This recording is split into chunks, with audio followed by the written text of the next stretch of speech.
Ja, daar was 'n skepping, Adam en Eva, wat in perfekte harmonie met God geleef het, hand aan hand gewandel in die tuin van Eden, die mooiste verhouding, hulle en God en tussen hulle, en toe kom die sondeval. En ek sê altyd, die prentjie wat ek in my kop het, as ek oor hierdie goed dink, dit is 'n pragtige, perfekte stuk pottery, 'n kleipot, wat so gevat word en op die grond neergegooi word, en wat breek. En dit is hoe elke mens, na die sondeval die lewe inkom. Gebroke, stikkend, 'n gebreekte kleipot. Maar die wonder, die absolute wonder is, dat God het hierdie prentjie gesien, hierdie metaforiese, simboliese prentjie wat ek nou van praat.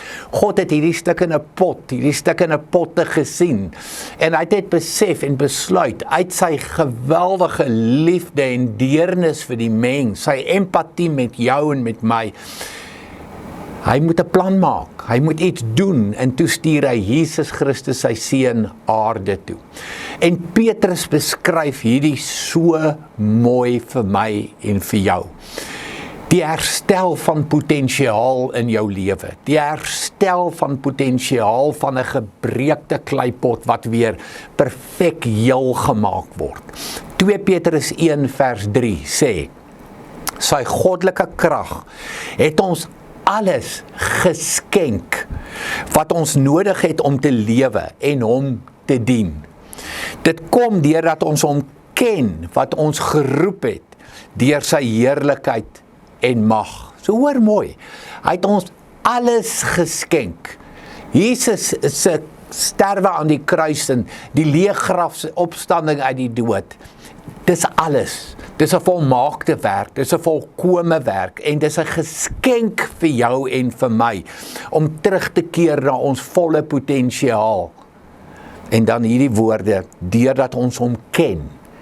Ons kan God ken, ons kan God nooit verstaan nie, maar ons kan God ken, ons kan in 'n verhouding met hom staan, ons kan vir hom sê Vader, en ons kan weer hierdie potensiaal wat hy in ons kom plaas het, en wat hy kom herstel het deur Jesus Christus, kan ons in 'n verhouding met God staan en met hom leef, en vir hom ken as Vader, ons hemelse Vader.